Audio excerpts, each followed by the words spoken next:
আমরা যখন caretaker government আসে 2008-এ, তখন একজনের নাম না বললেই নয়, আনোয়ারুল ইকবাল সাহেব ছিলেন। উনি ছিলেন পরিবহনের অ্যাডভাইজার।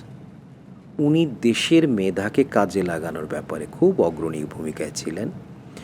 আমাদের দেশে প্রতিটা কাজ হয় কি হয়, একটা টেন্ডারে যাবে, বিদেশ থেকে লোক আসবে, এই একটা বিরাট কর্মযজ্ঞ চলতে থাকে। আর উনি বললেন আমার দেশেই তো লোকজন আছে।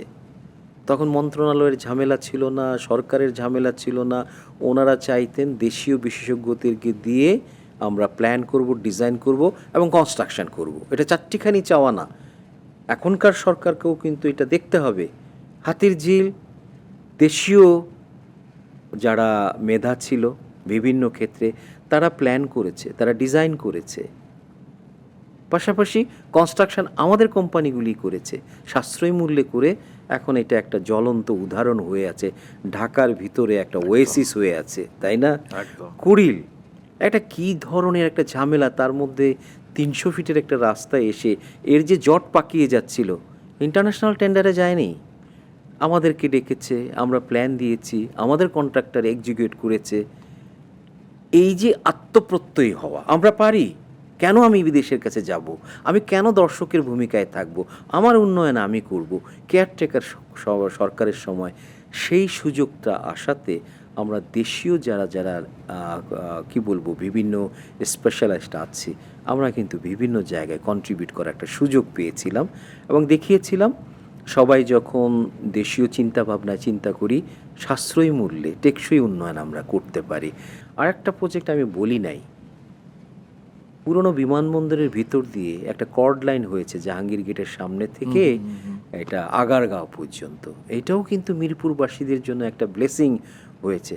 এটা মাত্র মানে কি বলবো 8 না 10 মাসের মধ্যে কিন্তু এই রাস্তাটা করা হয়েছে কেয়ারটেকার গভর্নমেন্টের সময়।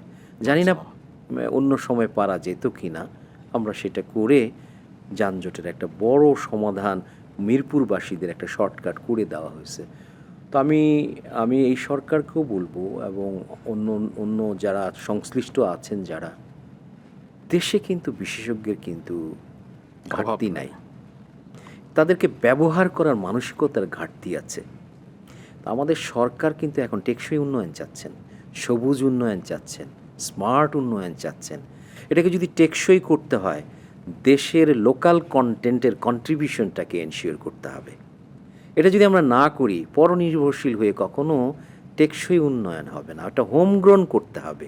আমি প্রথম দিকে হয়তো জয়েন্ট ভেঞ্চারেও যেতে পারি, আমি যৌথভাবে বিদেশিদের সাথে করতে পারি, আমার যদি নলেজের ঘাটতি থাকে, কনস্ট্রাকশনের যদি ঘাটতি থাকে, কিন্তু আস্তে আস্তে তো আমাকে স্বাবলম্বী হতে হবে।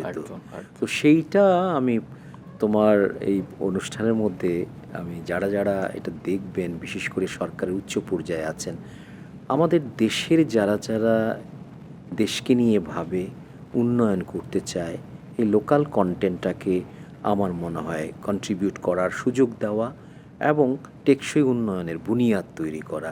আমরাও একদিন কনসালটেন্ট হিসাবে বাইরে যেয়ে কাজ করতে পারি, কারণ মালয়েশিয়ানরা এখন আমাদের দেশে এসে কাজ করে, থাইল্যান্ডের ইটাল থাই এখানে এসে কাজ করে, তো হোয়াই নট আমরা? তা আমাদের তো স্পেস তৈরি করতে হবে। আমরা যদি বিদেশিদের জন্য আমার দেশীয় উন্নয়নের স্পেস তৈরি করি, এটা যেমন অনেক বেশি খরচের হয়ে যায় এবং তাদেরকে সবসময় পাওয়াও যায় না। আমাদের দেশের উন্নয়নের যারা আমরা করব, এদেরকে সবসময় কিন্তু পাওয়া যাবে। সুতরাং তার কন্টিনিউটির জন্য কিন্তু সাস্টেনেবিলিটি চলে আসবে।